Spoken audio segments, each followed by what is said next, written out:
Hey, welcome back to the Ping Pong Flix Show. My name is Chris Wong. This is episode 382 of the Ping Pong Flix Show. Let's finish off this week with a couple DCEU updates. First up, this is coming from USA Today. This is just a kind of the skinny on Joker, amongst other films as well. But I thought these words were kind of interesting. The skinny.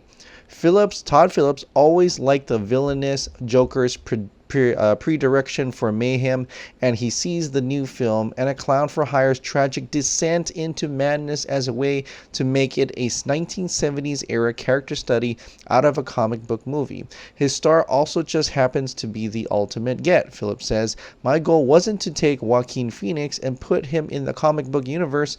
My goal was to take comic books and put them in the Joaquin Phoenix universe. There's a darkness that previous actors probably had to live in to play the Joker, and Joaquin was aware of that." Phillips adds, "I would say he's unusually comfortable in that space." So this actually just really kind of shows you how much they're really trying to push this into like a Martin Scorsese, a very character study. In fact, just making a Joaquin Phoenix and how he wants to portray the Joker more than trying to actually make a comic book movie. And that's why there's a lot of awards set in place. There's all these kind of conversation with about being award winning. It's going to probably make some good box office numbers as well, as some people have reported as well.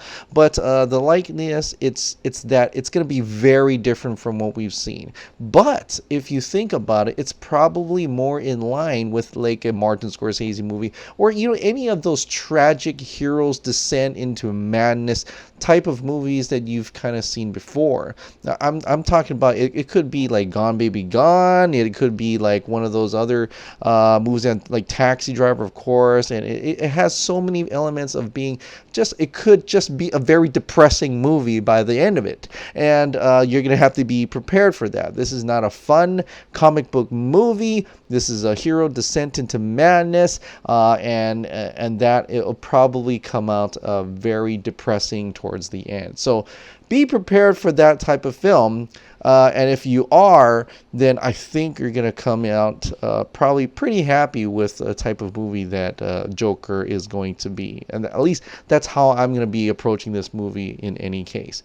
But like I said, that is not part of the DCEU. It is a DC film. It's an independent, standalone DC film. Very lightly on a DC per se, but it's a interesting movie in any case. Now let's go into Birds of Prey. Now we talked about major reshoots or minor reshoots. We're not really sure the how much reshoots that is yesterday, and Grace Randolph actually had kind of hinted that out as well with a couple other scoopers. But now it comes out today. This is coming from the Hollywood Reporter with the main title headline: John Wick director Chad Stahelski to oversee new action scenes for Birds of Prey. Stahelski is taking an uncredited role to design and work on additional action scenes for the Margot Robbie headliner. John Wick director Chad Stahelski is coming in to help the Birds of Prey kick some more butt. The filmmaker who cut his teeth in the action world has been brought in to oversee second unit photography for Birds of Prey, Warner Brothers' Margot Robbie starring adventure movie based on DC Comics characters. The movie is heading into additional photography as it works its way through post-production ahead of a February 2020 release. Kathy Yan is making her big studio debut as director with a high-profile entry and will work with Stahelski on the new shoots in the action realm, many times known as the second unit. Stahelski, taking an uncredited role, will tackle and design new action scenes for the movie. In some ways, this is Stahelski doubling down on the movie, as his company, stunt firm 8711, has been working on the movie since production began. Birds of Prey sees Robbie reprising her role as DC anti-heroine Harley Quinn, with the character gathering up other female heroes such as Black Canary and the Huntress to take on a crime lord by the name of Black Mask. Mary Elizabeth Winstead and Ewan McGregor also star. Stahelski began his career in the stunt world acting as Keanu Reeves' double in The Matrix, and later coordinating stunt work in a slew of movies. His second unit work ranges from Ninja Assassin and The Hunger Games to Escape Plan and Captain America Civil War. It's his work on the WICK franchise that has established him as one of the premier filmmakers currently in the action field. John Wick 3 Parabellum, released May 17, was the latest entry, which grossed $320.7 million worldwide. So, to me, I think this is awesome. I mean, this is awesome. I don't know how Cathy Yan will be able to direct action scenes, and it appears to be that it may not be up to par to some action standards that the studio is looking for. Does this mean that they're taking away her creative sensibilities? Quite possibly, but it also means that maybe her creative sensibilities was more in tune with the drama elements of the movie. So, because I think the independent film that she had done before, I don't think that was an action film. So I think a lot of people were kind of like, well, I don't know if she can do action or not. But having that Chad Stahelski was already on production is not someone new. They just decided to, hey, let's make some more action scenes for this movie. Then that could actually be a good thing, because John Wick, my God, John Wick is the best. The trilogy is some of the best, even probably, I'd probably safe to say the best action scenes ever filmed, despite Raid and things like that. But in American movies, it's the one of the best, if not the best, action trilogies that you can ever see. Each one kind of tops the other, and John Wick 3 being the most incredible action after action, inventive action after action, and it's actually fantastic. I mean, it's really, really awesome.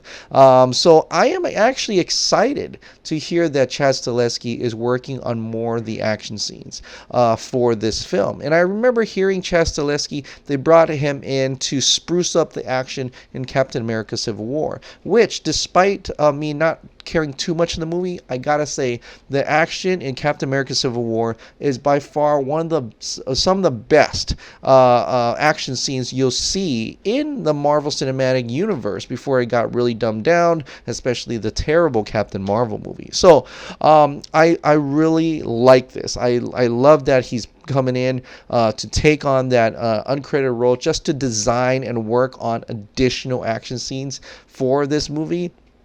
And if that movie really needed that, then that's fine. And I still think that Cathy Yan's, with the story that she wanted to tell, it will still be untouched. Of course, this is Warner Brothers, so it will remain to be seen what that has to be. But I don't think Chad Stahelski is in there to actually remake the whole movie. It's saying that he's a second unit photographer, so and he's mainly based there just to make those action scenes. So I think this is going to be okay, and I don't think there's much to worry about in having this being reshot in the way that Justice League was done before, because Cathy Yan, for one, is still the director. She has not left. She still has say. She is the name that's on this film, and I really hope it's going to be a good one. But another thing that was released today, Harley Quinn Updates had put on some stills from the Birds of Prey reshoots. And I gotta say, the setup here, it's looking creepy. It looks great. I mean, this has got some type of stylistic effort in there. And I know it's just a really foggy scenes with some interesting, creepy little either statues or some characters in there that maybe they have to fight. But I think this looks great. And we can't tell until we actually see a trailer. We got a teaser. I really want to see a trailer, and hopefully that trailer really pays off. But it looks great. It looks gritty. It looks actually very stylistic. I can totally see action scenes within this area in the fog, playing with the lighting, playing with the fog, and a lot of those elements in it. And I think it could really pull off some great moments within this Birds of Prey, especially if Chad Stahelski is actually directing these action pieces. I mean, you can't go wrong. Come on. Like, imagine DC comic movies with the John Wick type fighting. Can you imagine movies like, I don't know, Batman or Green Arrow? Or, hey, you know what? Chad Stahelski's been working with Keanu Reeves, and Keanu Reeves seems to always hang up the phone when Kevin Feige calls. Let's get him in DC. Let's get him back on John Constantine. Have Chad Stahelski do some action with that. I would be so up for that. Or, if they find another character for Keanu Reeves, but I really think he did a really good job with Constantine, and it's one of the movies I really, really enjoy. So, I'd be up for that. If Chad Stahelski, if Birds of Prey pulls off and he's able to direct another movie, bring Keanu Reeves over into the DC universe, especially this Keanu-sans. Let's get him a movie in a DCEU, and let's get that rolling with that. But that's awesome. Birds of Prey seems to be working really well. We got Joker. We got Birds of Prey. We also have Wonder Woman 1984, which we've yet to see a little bit more of. But hopefully these three movies can get people excited and get back into the DCU. And after that, a long of nothing since Shazam, and get people excited and not dogging on DC all the time. So let's get that going, and I hope we get to see more of this movies. Now, I'm just going to end this short video today, this Aloha Friday, with possibly a tinfoil thing that I'm looking at here. This is actually coming from Daniel Rickman, at Daniel RPK. Love or hate him, and yes, he's a scooper. He did tweet this one thing out today, and I don't know what it means, but you may be familiar with his quote here. It says, "It truly is the age of heroes," and he has the eyes like he's seen something incredible, and he does not elaborate further on that at all. I mean, nothing. And you wonder, well, what does that mean? Well, if you remember in Justice League, there's a quote. They said the age of heroes would never come again. It has to. So, is he referring to Justice League? Is he referring he's to see something out of Justice League? Now, I know aside from Daniel Rickman, we also had Daniel Alter, who also said something about hashtag release the Snyder Cut that he's come across as well. So, is there something going on in the air, behind the scenes, especially after all Mark Hughes has said? Has there been a conversation now? And has that conversation really turned out to be that it's expected to be released on HBO Max? And, I put that poster out, and I made it that it's going to say only on HBO Max. But I know I'm only saying that because most companies, when they want to bring it to like HBO or something, or Netflix, they're going to say that first, only on certain streaming services. That doesn't mean it's just going to stay on there and never see any other type of medium. That's not true. A lot of streaming movies and shows end up on physical media later. So that still could happen. I'm just saying that on the front, like the first thing out, would probably less investment would be on HBO Max, and that's what Mark Hughes is suggesting that's expected to show up on HBO Max. So I don't know if all these teases and hints from Daniel Rickman or Daniel Alter or Mark Hughes and all this stuff is actually gonna end up in something incredible either this year or next year. But I'm just saying it just feels good, and it feels like there are certain signs are forming. Maybe the stars are finally aligning in certain ways that will actually come out to be pretty favorable for the release of Snyder Cut movement. And then on and off there. And I hope that gives you a little bit of hope into the Snyder Cut movement. And props to the Project Comic-Con team who are going to go out at New York Comic-Con to do that. And, just a little bit of picker-upper because, there was some bad news today. It doesn't have to do with DC films, but I gotta say, Krypton, hashtag SaveKrypton. I'm on season 2, and I can't believe that they're canceling the show. Like, I can't believe they're, and I heard that they're going all out crazy with the season finale that I never got to see yet. And it's going to be really disappointing to see that the things that there are hinting at the end of the season finale, that they're not going to make another Krypton series. So I hope either DC Universe or HBO Max picks that up and continues that on forward, because I actually quite enjoy it, even though it's like an alternate universe to the one we got, to one we know of. And Seg is, you might as well make Seg Superman at this point and fight,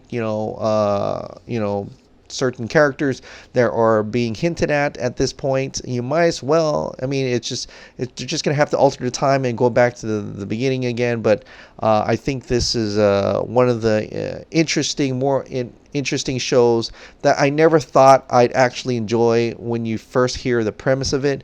But after watching this first season, hooked. Season 2, oh my God, they're just throwing everything but the kitchen sink, and you'll never know what happens next. That's the cool thing about it. So anyway, I'll end it with that. Hashtag SaveKrypton, hashtag release the Snyder Cut, and I hope you all have a wonderful weekend. Please stop by Lois Centeno's show. I'm going to link his channel again in the description below. I'm also going to shout that out when we start the Lois Centeno show tomorrow morning, or 6 a.m. Hawaii Standard Time, 9 a.m. Pacific Standard Time, and I believe it's like 12 p.m. Eastern Standard Time.